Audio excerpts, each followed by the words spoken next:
কে হচ্ছেন বাংলাদেশের টেস্ট অধিনায়ক? মেহেদী হাসান মিরাজ, লিটন দাস নাকি অন্য কারো কাঁধে উঠতে যাচ্ছে সাদা পোশাকের নেতৃত্ব? এ নিয়ে এখনো চূড়ান্ত সিদ্ধান্তে আসতে পারেনি বিসিবি। তবে চলমান হোম সিরিজ শেষ হওয়ার আগেই টেস্ট অধিনায়কের নাম ঘোষণা দিতে চান বোর্ড সভাপতি আমিনুল ইসলাম বুলবুল। এদিকে সমালোচনায় থাকা ওয়ানডে অধিনায়কের উপর এখনো আস্থা আছে বিসিবি সভাপতির। এ নিয়ে দেখুন নিলয় মজুমদারের রিপোর্ট। শ্রীলঙ্কার বিপক্ষে টেস্ট সিরিজের পর থেকে অধিনায়ক শূন্য বাংলাদেশের সাদা পোশাকের দল। শান্তর সরে দাঁড়ানোয় মিরাজ ও লিটনকেই মনে করা হচ্ছে সম্ভাব্য প্রার্থী, যদিও এখনো চূড়ান্ত সিদ্ধান্তে পৌঁছাতে পারেনি বিসিবি।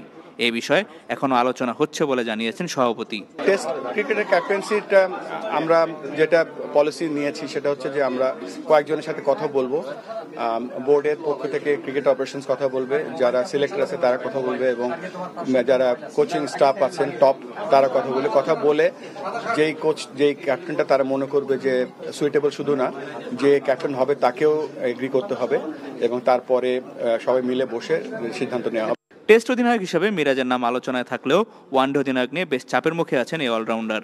ক্যারিবীয়দের বিপক্ষে দ্বিতীয় ওয়ানডেতেও বেশ কিছু ভুল সিদ্ধান্ত নিয়ে সমালোচিত হয়েছেন মিরাজ। তবে মিরাজকে আরও সময় দেওয়ার পক্ষে বিসিবি সভাপতি। একেবারে নতুন ক্যাপ্টেন, আমরা সবাই জানি মিরাজ একজন ক্যাপ্টেন্স মেটেরিয়াল, সো ওকে একটু সময় দিতে হবে, এবং খেলায় তো জয় পরাজয় থাকবেই, বাট এটাও ঠিক যে একটা ক্যাপ্টেনের ম্যাচুরিটি দেখা যায়, বোঝা যায়, তার মধ্যে সেই পোটেনশিয়ালটা আছে। ব্যাটিং কোচ, যেহেতু আমরা 3টা ফরম্যাটে খেলি, এবং আপনি জানেন যে 3টা ফরম্যাটে 3 ধরনের ব্যাটিং স্টাইল দরকার হয়, হয়তো একটা কোচ দিয়ে সবগুলো স্টাইল হয়তো পুরো পরিপূর্ণ হয় না, তো সেই ব্যাপারে আমরা চিন্তা ভাবনা করছি। ডিসেম্বরে ত্রিদেশীয় সিরিজ খেলার প্রস্তাব পেয়েছে বাংলাদেশ।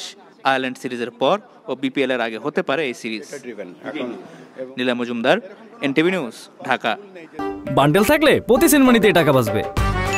বিকাশ সেনমানি বান্ডেল কিনে জিতুন প্রতি লেনদেনে।